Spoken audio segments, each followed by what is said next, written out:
Amen. Oui, tout le monde est ensemble. Tant que tu as invité papa, Yobisi Kozali, ou Betelika Yesu Masia Mabo, papa.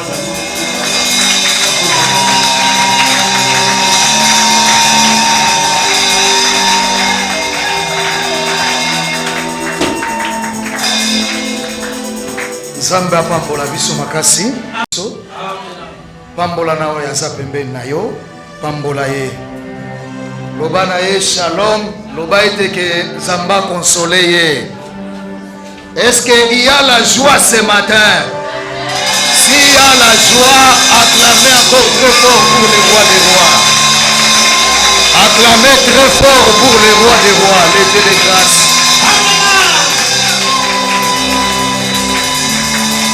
Betela Yesu maboko makase. Dans son palais tout se crie.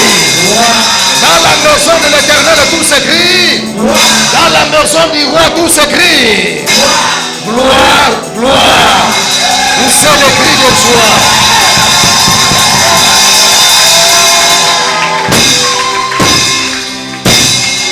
Nzambe apambola biso makasi.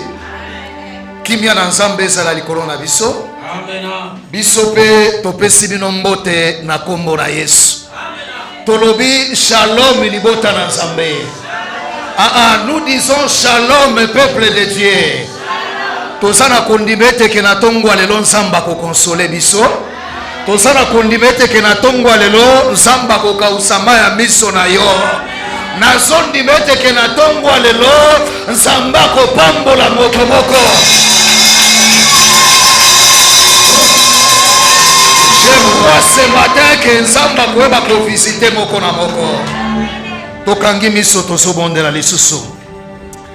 Seigneur, le Dieu de grâce, le Dieu tout-puissant, la Bible nous dit qu'il est doux, non pas seulement doux, mais aussi agréable aux frères de demeurer ensemble. La Bible nous dit aussi c'est là où que tu envoies ta bénédiction. Seigneur, nous recommandons ce moment entre tes saintes mains. Et notre prière est que la volonté, Seigneur, oh Dieu, que ta volonté soit faite au milieu de nous comme ça a été prévu au ciel. Seigneur, nous voulons que ce matin, que celui qui est venu en ce lieu, qu'il soit consolé. Que tout celui qui est venu en ce lieu, Seigneur malade, qu'il reçoit la guérison. Que tout celui qui est venu ce matin en ce lieu, qui n'avait pas la paix, qu'il reçoit la paix. Que tout celui qui est venu en ce lieu, paix, il était combattu, qu'il reçoit la victoire qui vient de toi. C'est à ton nom, Jésus, que nous t'avons ainsi prié et nous disons Amen avec acclamation. Zamba pambola biso makasi. Rapidement, nous allons kozwa Esaïe.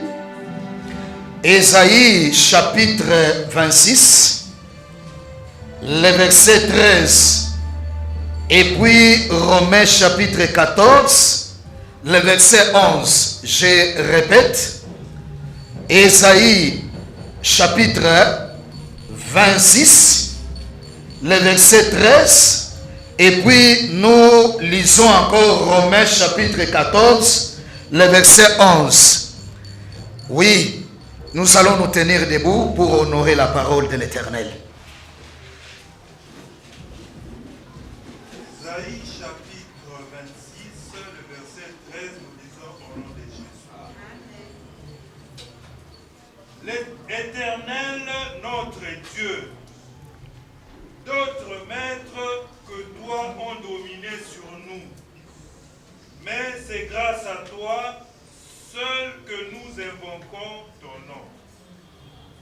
Romains chapitre 14, le verset 11.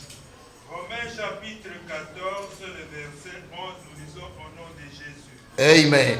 Car il est écrit, je suis vivant, dit le Seigneur, tout genou fléchira devant moi, et toute langue donnera gloire à Dieu. Oui, nous allons acclamer. Tozo betela iloba na Nzambe maboko. Betela iloba ya Nzambe maboko. Maboko na yo ezali na se. Nalingi boto boko betela iloba na Nzambe maboko. Betela liloba ya Nzambe maboko. Nzambe apambola biso. Bien-aimé, tozali na programme ya prière au tobandaki. Je crois que programme Nabiso Tobandaki depuis le 25 mars. Et puis nous allons nous arrêter jusqu'au mois le 11 avril. Ça programme Nabiso ya prière. Et puis tozali na mama na likambo Nabiso ou bien notre thème était les combats des familles. Zamba pambola biso makasi. Yango Nzambe apesaki biso programme wana. Poete ngai na yo toyeba koluka elongi na ye parce que ba oyo balukaka Nzambe Nzamba konsolaka bango. Nzambe apambola biso makasi. Et puis eloko ya mibale tolingi toyebisa libota na Nzambe que la prière c'est un sacrifice. Lobana no amen. La prière c'est un sacrifice. Moto azali capable ya kosala losambo. Moto azali capable ya kosala des heures et des heures dans la prière. En tout cas, cet homme va aller très loin. Zamba pambola biso makasi. Yango koyoka Christ Jésus. Azolo bete que ma maison sera appelée une maison de quoi? De prière. Zamba pambola biso makasi. Et si koyo prière ezali, ténèbres longa kate. Et si qu'on prière ezali, maladie ekweyaka. Et si qu'on prière ezali, pauvreté ekweyaka. Et si qu'on prière ezali, malédiction ekweyaka. Et si qu'on prière ezali, limitation ekweyaka. Yango to kosengete ke soit disposé. Zamba pambola biso makasi. Zambe apambola biso makasi.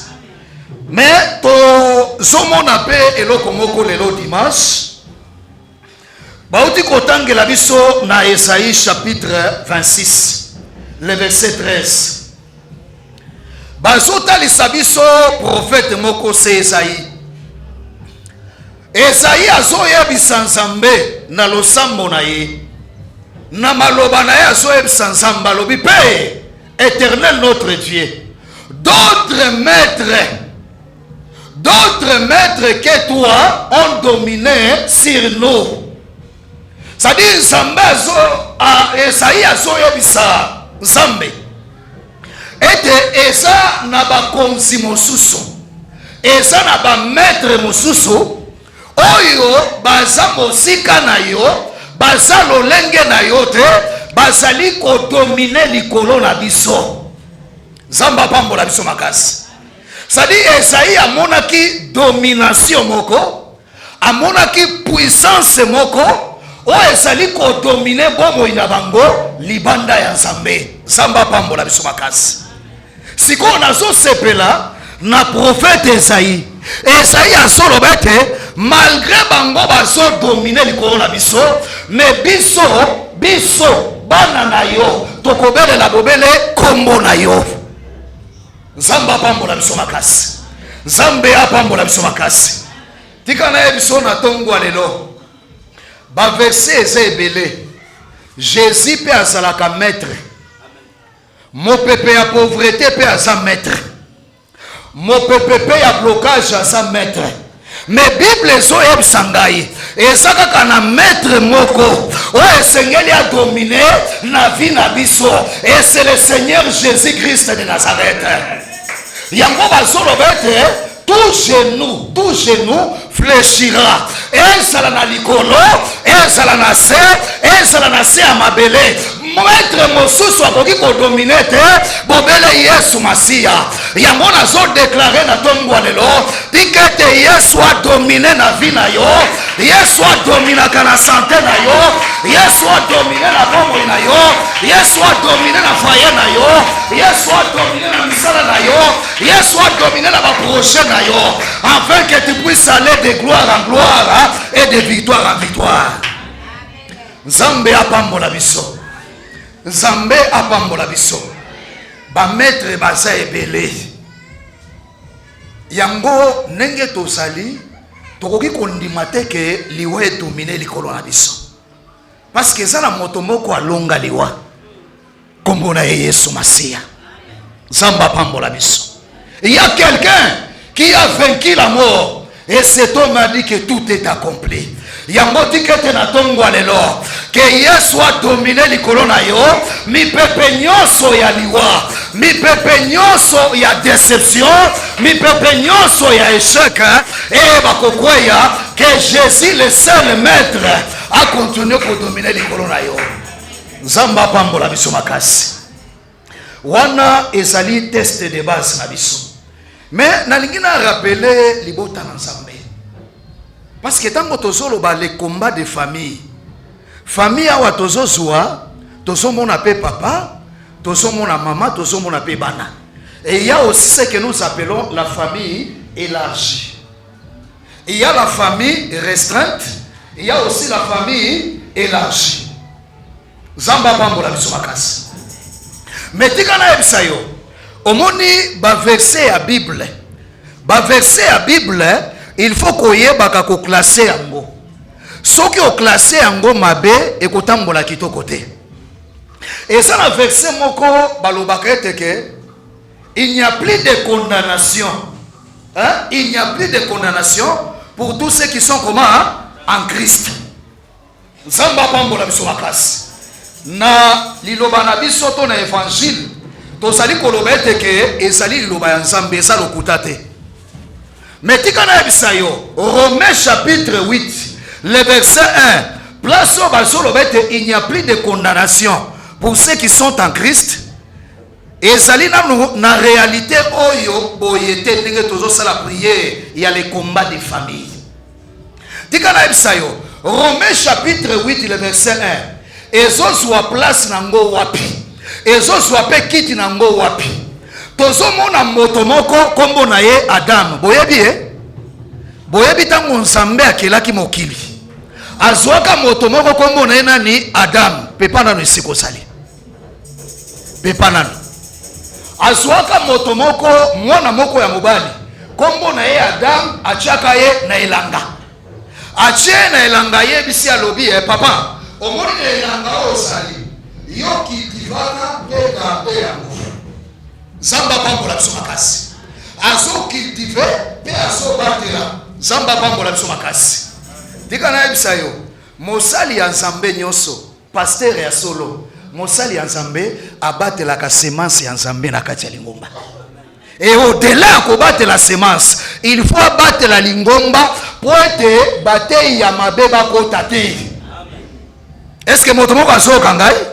Ça dit un vrai homme de Dieu. Ça dit azalaka na zuwa ya semence ya Nzambe. Azalaka na zuwa ya liteya ya Nzambe. Ya monenge osabo yope esengeli obatela kaliloba na Nzambe kati na yo lokola Nabot. Nabot ataba yebisaki balobi en tout cas tekela biso bilanga na oyo topesa biso bilanga topesa bilanga mususu. Nabot aboyaki alobi loin de moi ya koyeba koteka héritage ya bapara na ngai.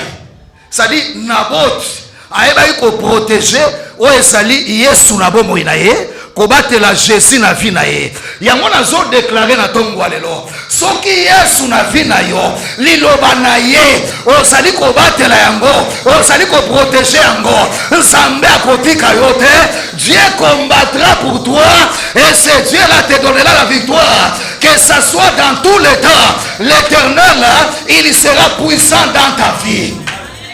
Le problème est ça ni yo garder semence. Nzamba pambola biso makasi. Nzamba pambola biso makasi. Kimia na Nzambe za likolo na biso. Ayebisi alobi protéger peut cultiver. Mais Adam cet homme ici après avoir eu cette mission là, aye kobebisa. Aye kobebisa. Tozo épargner bino na ba détail. C'est-à-dire makambo ezalaki ebele Adam il a péché avec sa femme Ève. Et tango a péché, c'est quoi boyebi Bible eza malamu. Nzamba bandi ko sala jugement. Il a commencé à juger et le serpent a bandi ko juger na mwasi et pour aye ko juger pe na mobali.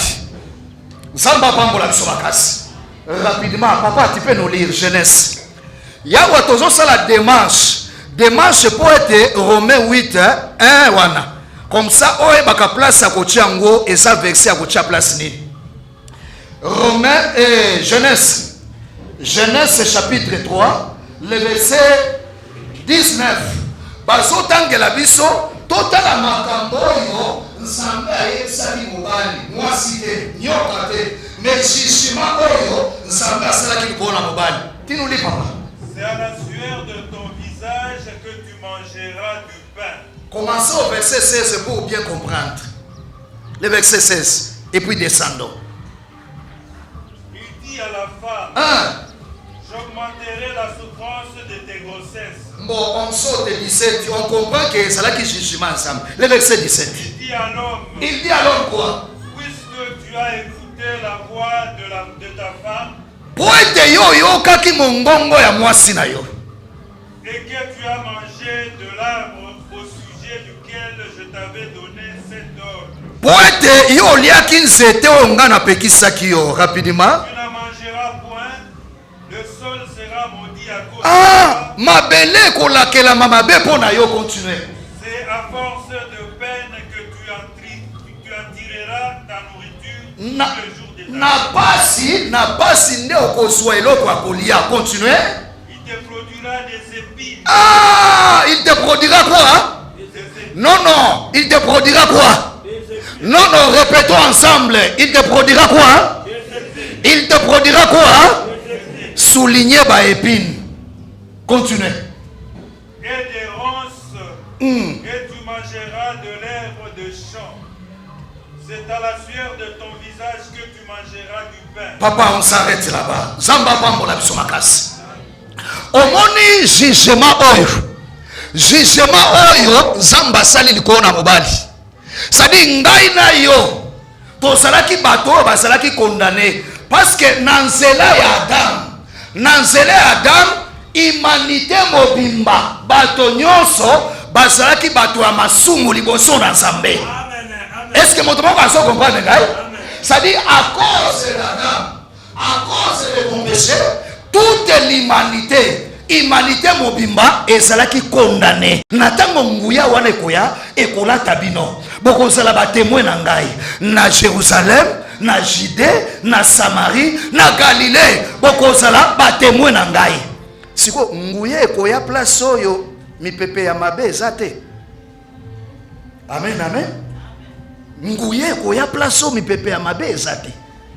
Nguya soki ezali, nguya soki Yesu apesi biso, c'est supposé que na mokili oyo totikali mipepe ya mabe pe ezali.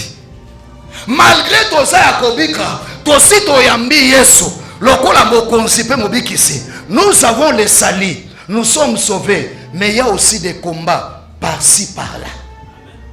Zamba pambola biso makasi. Zamba pambola biso makasi. Est-ce que motomoko azo kangai? Kaka Yesu azolobete, je vous ai donné le pouvoir et l'autorité de marcher sur les scorpions et sur les serpents. Et la Bible nous dit que rien ne pourra vous nuire. C'est-à-dire, na mokili otozali, malgré toyeba Nzambe, malgré torondelaka Nzambe, mais Satan zo réclamaka biso. Azo réclamer biso aboma biso, azo réclamer biso alimiter biso, azo réclamer biso na bola, azo réclamer biso pour ça toujours malade. Yango place oto ekolobete que nous devons faire aussi les combats des familles. Nzamba pambola biso makasi. C'est-à-dire les salis et singeli c'est la complet. Yango à part les salis, balobi délivrance pe sali délivrance. Délivrance c'est la canine. Et ça le bien-être de l'homme dans tous les domaines. C'est ça la délivrance. Délivrance c'est ça. Et ça moto akangola manaba domaine nyonso. Côté ambongo à stable. Côté à vie sociale à stable. Côté à libala pe à stable. Côté à bana pe à stable. Côté à voyage pe à stable. Côté à misala na yepe et ça stable. Yango basoro bete la délivrance et ça la bien-être dans tous les domaines de la vie de l'homme. tikete na tongo lelo nzamba banda ko simba domaine moko na vina yo c'est la domaine ya santé nzamba kota c'est la domaine ya mosala nzamba kota c'est la domaine ya misala akota c'est la domaine ya santé akota na ba domaine nyonso nzamba yeba ko simba yako nzamba pambola bisomakasi nzamba pambola bisomakasi ya moto bakale moko moto oyo nano akangola mite ayebi Yesu Masia te il vit sous la condamnation parce que moto po condamnation elungwa likona ye il faut akota kati na Yesu yango tozomona nzambe arepete yango wapi na masuwa ya Noe na masuwa ya Noe amen amen Noe atalisaka mpe Jésus Noe atalisaka mpe liloba ya Nzambe bato nyonso bakota na masuwa ya Noe badinda te sali moto soki alingi alungwana se etumbu ya Satana to shinshima akolili esengeli akota na masuwa eza oyo ya libongo lisusu te masuwa wana ekomi moto wana komolenga ni Yesu Masia ye ata mipepe ye ndenge nini ata mbonge ye ndenge nini ekolonga te yango asolo bakwalobia même si l'ennemi venait comme un fleuve même ata mipepe ya liwa ye mipepe ya bondoki ye mipepe ya maladi ye ekolonga te parce que tosi tokoti na masuwa oyo ezali Yesu Masia betela Yesu maboko makasi betela Yesu maboko makasi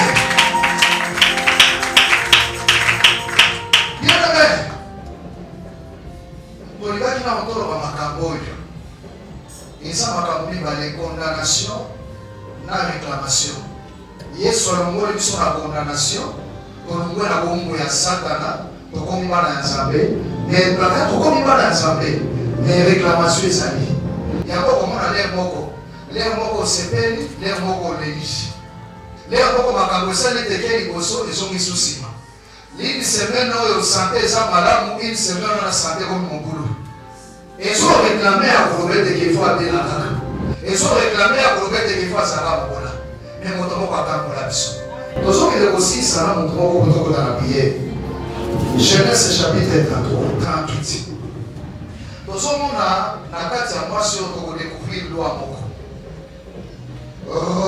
Genèse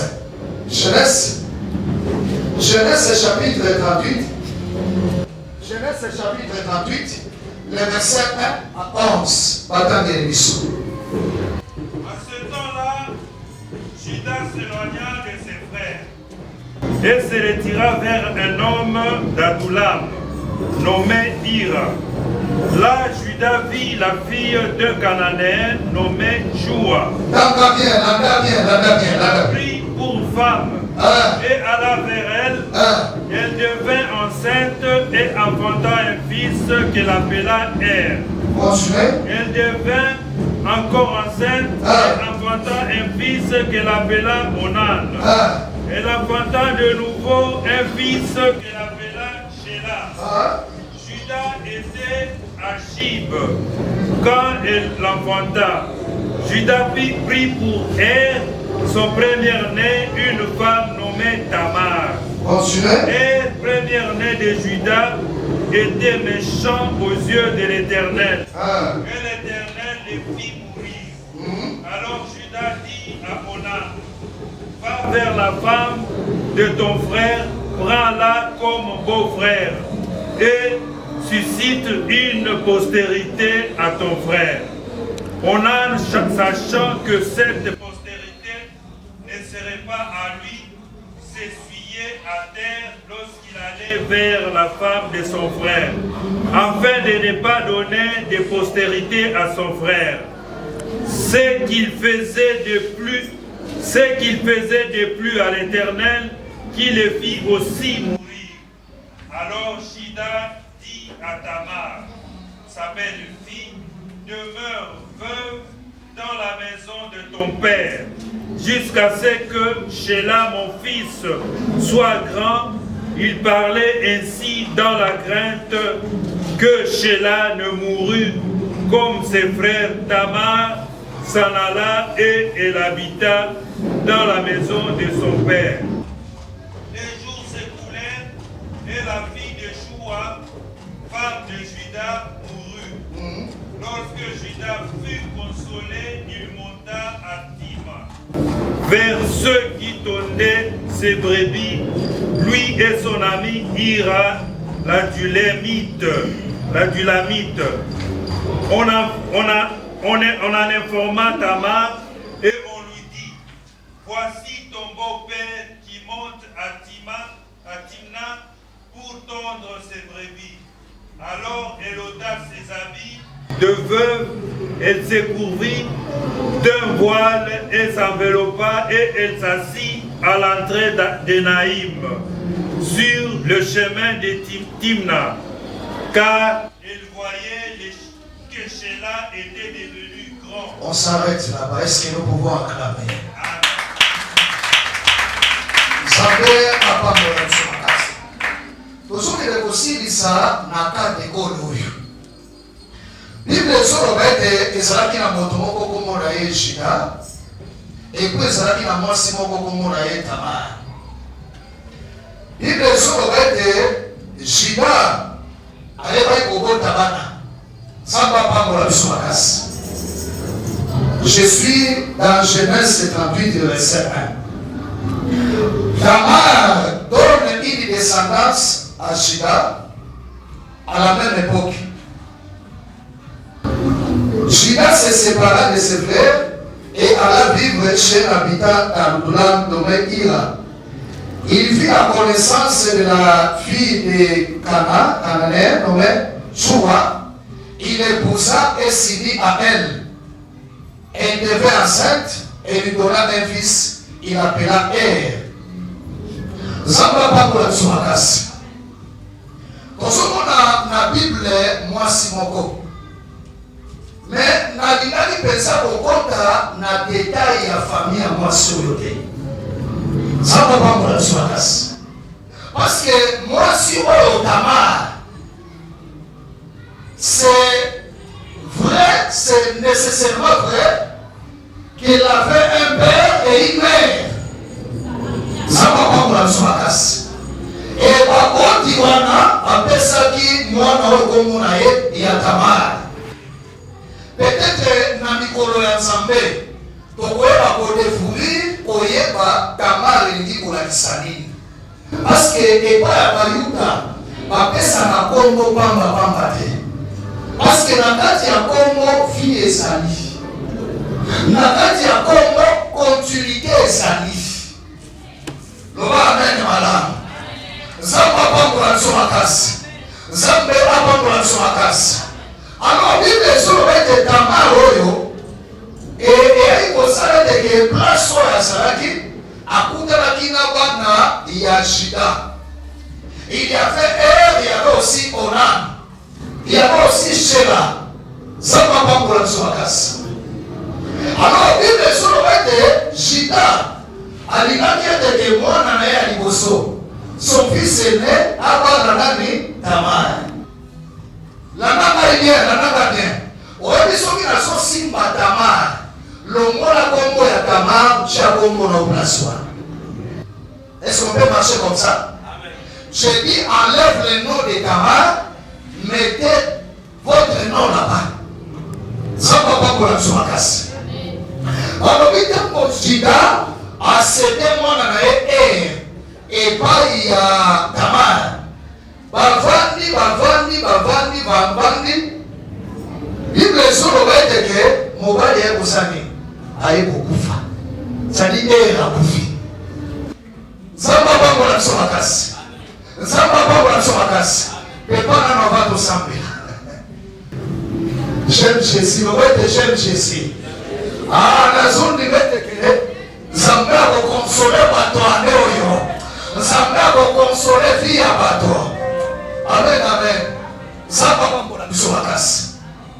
Alobi mobali asali nini akufi. Mwasi atikali na français, c'est que nous appelons quoi? Veuve. Nzamba pambola biso makasi. Sina atali que non en tout cas, mwana poisson à Botaki, mais en tout cas, la progéniture est santé. Ake azui Onan. Amen, amen. Azui Onan, ameni et pas Anan, et pas Tamar. Après un temps, Bible est sur le bête, Onan n'est pas saigné. Et dit à la guinée Michel, amen, amen. Si vous avez le corona, na motema ya jita, et ça n'y passe à l'hôpital. Sauf que dans l'hôpital, c'est des mois non sous. Pas bon, nous sommes salés. Amen, amen. Moi, je me pose la question. Dans la vie de cette femme, dans la vie de cet homme, certainement, à cela qui n'a amertume. Parce qu'il pouvait regarder dans la famille, il pouvait regarder chez tout le monde. Il y avait des choses qui marchaient. Et ça qui n'a pas camarade kotambola. Mais côté naïe, à ça qui n'a moto à kolela, côté ya matanga. Na zoe sa moto moto, na tombo elo, zambe akata balie nyoso.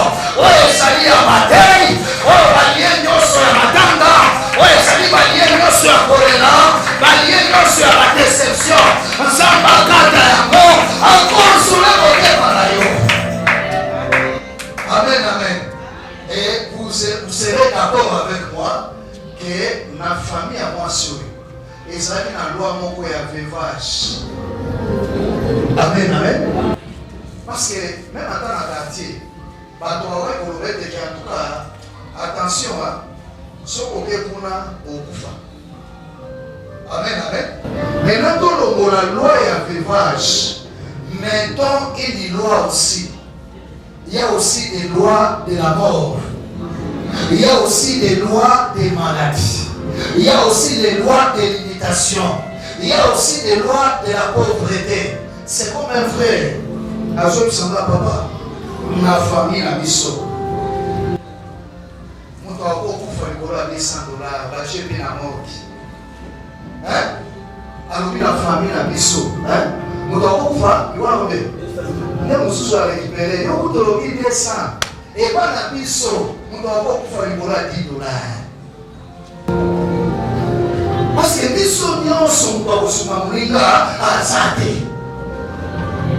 Il y a moi sur le combat des familles.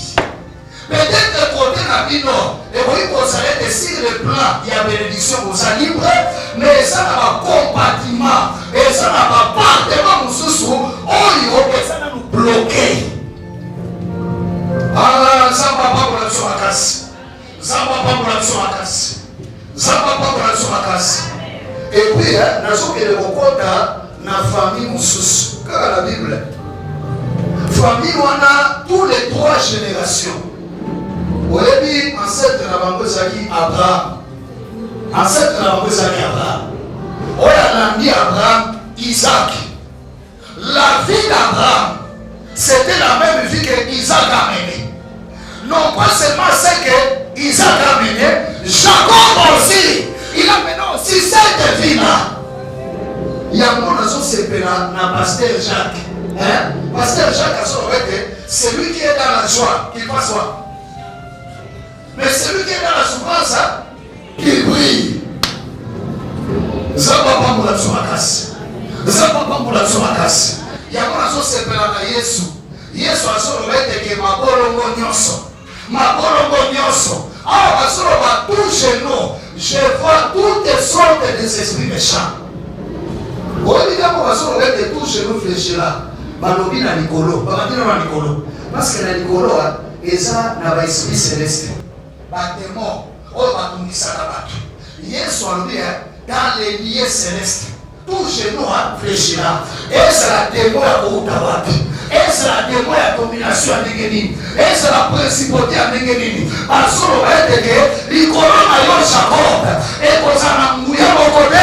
Et qu'on a la puissance de mon côté. Et qu'on a à genoux.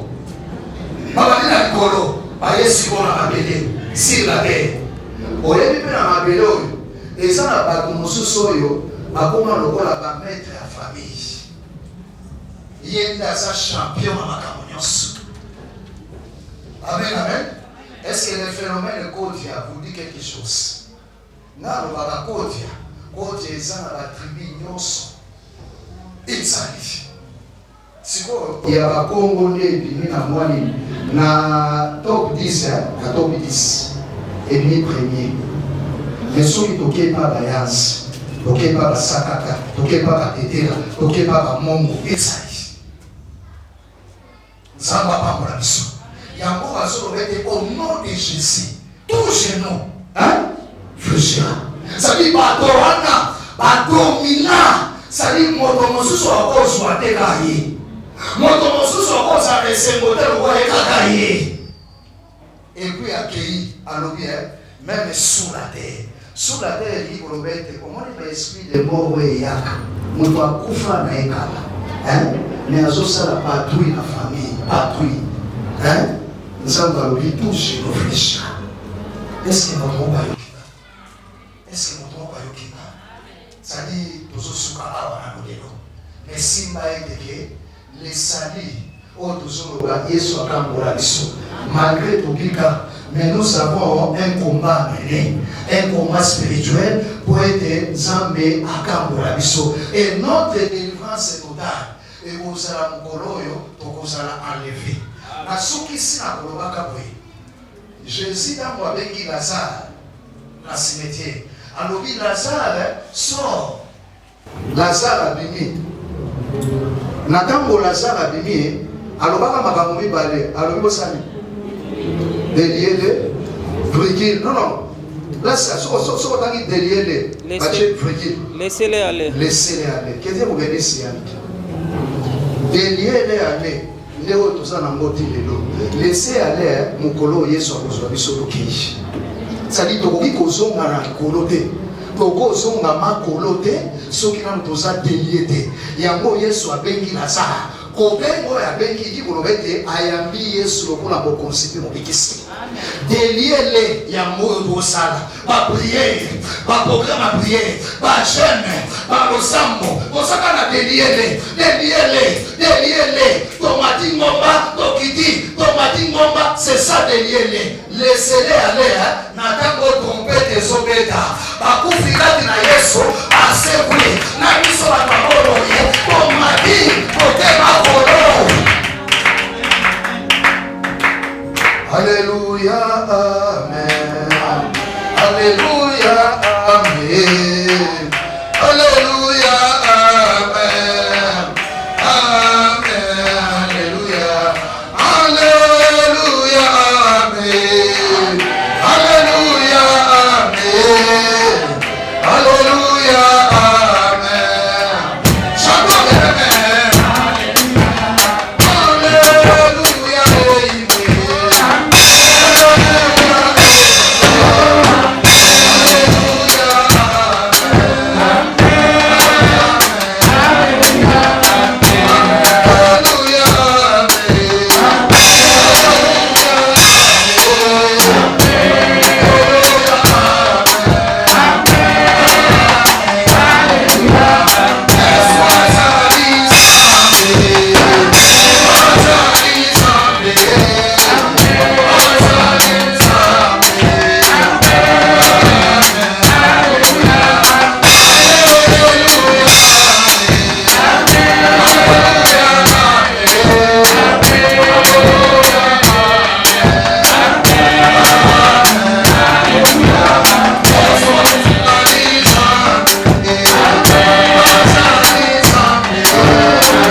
bazoyebisa ngai ke bato nyonso oyo bakobanda koniatawa bakobanda kotia matambe na bango place nzambe akobanda kopesa bango kimia mpe délivrance. Moto nyonso epona ekolo te epona mpe elokoso te nzambe ayosika bato nyonso oyo bakobanda kotia makolo na bango kati na esika soki azalaki na kimia te nzambe akopesa kimia soki azalaki na nzambe akopesa esengo tozokota na priere tozokende kokweyisa na misala nyonso ya mabe misala nyonso ya tenebre oyo etelemaka na mabota na biso na banzela na biso na misala na biso tozokende na maboko tozokende kokweyisa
kofungwama na dimension moko ya likolo kongola maboko ozoloba ete Seigneur bénis-moi nzambe pambola ngai tozokondela na kombo na Yesu komondeli au nom de Jésus.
Oyo